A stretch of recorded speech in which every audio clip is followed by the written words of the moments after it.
Hello everyone, कैसे आप सब लोग। तो आज की इस वीडियो में मैं फॉर्मल लेटर कैसे लिखा जाता है इसके बारे में बताऊंगी, जो आपका BGAE 182 इंग्लिश कम्युनिकेशन स्किल में है। आपका कम्युनिकेशन स्किल, तो इसको हम लोग कवर करते हैं। ये एग्ज़ाम में मोस्ट इम्पॉर्टेंट है, आता ही आता है। फॉर्मल लेटर आपको लिखना कंपलसरी है आना। तो सबसे पहले हम लोग समझेंगे कि फॉर्मल लेटर होता क्या है। फॉर्मल लेटर एक ऐसा लेटर है जो ऑफिशियल या प्रोफेशनल काम के लिए लिखा जाता है। जैसे कि स्कूल में लीव लेना हुआ, आपको कंप्लेन करना हुआ किसी को, चाहे वो कहीं भी कंप्लेन हो, जैसे कॉर्पोरेशन में हो, पुलिस स्टेशन में हो, कहीं भी कंप्लेन करना हो, बैंक में इंक्वायरी भेजना हो, या जॉब के लिए अप्लाई करना हो, एक्सेट्रा।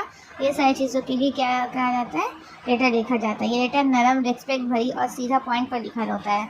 मतलब टू द पॉइंट आपको लिखना है, ज़्यादा बढ़ा चढ़ा कर जिस तरह से हम लोग अपने फैमिली से, फ्रेंड से बात करते हैं, इस तरह से नहीं लिखना है। एकदम टू द पॉइंट लिखना है। एंड फॉर्मल लेटर के 6 पार्ट्स होते हैं। एक नंबर में सेंडर्स एड्रेस, जिसने लेटर लिखा उसका एड्रेस होगा। मतलब सबसे लेफ्ट साइड के टॉप में जो लिख रहा है लेटर उसका एड्रेस।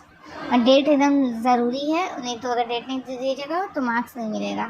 एंड सेकेंड नंबर में उसके ठीक नीचे लेफ़्ट साइड में रिसीवर एड्रेस, मतलब जिसको आप दे रहे हैं, ये लेटर जिसको दे रहे हैं उसका एड्रेस। एंड थर्ड नंबर में होगा आपका सब्जेक्ट लाइन, मतलब लेटर किस बारे में है। एक छोटी लाइन में सब्जेक्ट लिखा रहता है कि जैसे हमको स्कूल से लीव लेना है, तो हम मतलब बीमार पड़ गए, उसके लिए हमको लीव चाहिए। तो सबसे इम्पॉर्टेंट होता है ये सब्जेक्ट लिखना, आपको बहुत कंपलसरी है लिखना, इससे भी मार्क्स मिलते हैं आपको। तो सब्जेक्ट लिखिएगा application for sick leave. And 4 number में सैल्यूटेशन, मतलब ग्रीटिंग या नमस्ते करना। ग्रीटिंग या नमस्ते करना ही करना है। जैसे आप जिस व्यक्ति को लिख रहे हो उसे रिस्पेक्टफुली एड्रेस करोगे कि रिस्पेक्टेड सर, रिस्पेक्टेड मैम, तो इस तरह से आपको करना है।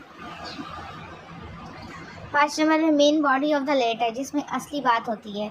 मतलब द मेन बॉडी जो लेटर में लिखना है कि जैसे आप क्यों लीव लेना चाहते हो, आप कौन हो, कितने दिन के लिए लीव ले हो, डॉक्टर ने क्या एडवाइस किया, तो ये सब कुछ चीज़ लिखना है। तो इसे भी हम लोग 3 पार्ट में बांटे हैं। ए नंबर में है पहला पैराग्राफ, जैसे अपना परिचय बता आप कौन है, लेटर लिखने का रीज़न क्या है, क्यों लेटर लिख रहे हो आप।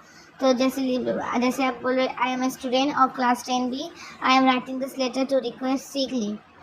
एंड बी नंबर में दूसरा पैराग्राफ, डिटेल में क्या दिक्कत है, क्या चाहते हो, तो पूरा डिटेल में बताओगे कि क्या आप बीमार पड़े हो, तो बीमार में क्या दिक्कत है, क्या हुआ है आपको, पूरा डिटेल में बताओगे थोड़ा उसको 1-2 लाइन में। और आप क्या चाहते हो बीमार पड़ गए हो तो आप लिखिएगा I have been suffering from fever since last night, the doctor has advise me to take rest for 2 days। मतलब हम कल से क्या है, रात से क्या है, हम बीमार पड़ गए हैं, बुखार हो गया है, फीवर हो गया मुझे, तो मुझे डॉक्टर ने एडवाइस किया है कि 2 दिन क्या करो, आप रेस्ट लो। तो तीसरा पैराग्राफ में लिखिएगा कि आप क्या रिक्वेस्ट करना चाहते हो, क्या चाहते हो, तो लिखोगे kindly grant me leave for 2 days from 7th to 8th June. I shall be thankful to you.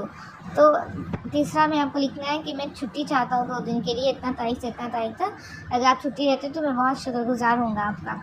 And 6 number में आपको लिखना है क्लोजिंग एंड सिग्नेचर, अंत में सम्मान के साथ क्या लेटर बंद करना है।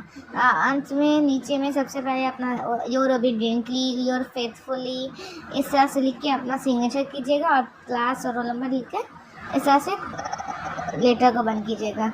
एंड छोटा रिकैप याद रखने के लिए आपको समझा देते हैं कि जैसे एड्रेस के बाद डेट एकदम याद रखिए, कॉपी में नोट्स मतलब बना लीजिए कीवर्ड्स के आपको याद रहे। एड्रेस, डेट एकदम कंपलसरी देना, रिसीवर एड्रेस उसके नीचे, उसके बाद सब्जेक्ट एक लाइन में, उसके बाद सैल्यूटेशन, उसके बाद मेन बॉडी, एंड उसके बाद नीचे साइन देके क्लोजिंग।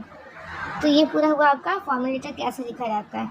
तो इस मतलब बुक से BGAE 182 से जो फॉर्मल लेटर आने की एक्सपेक्टेड चांस है जून 2025 में, उसका मैं नेक्स्ट वीडियो बना दूंगी। अगर आप लोग कमेंट करते हैं वीडियो बना दें तो फिर मैं बना दूंगी उसका इम्पॉर्टेंट जो फॉर्मल लेटर का टॉपिक है।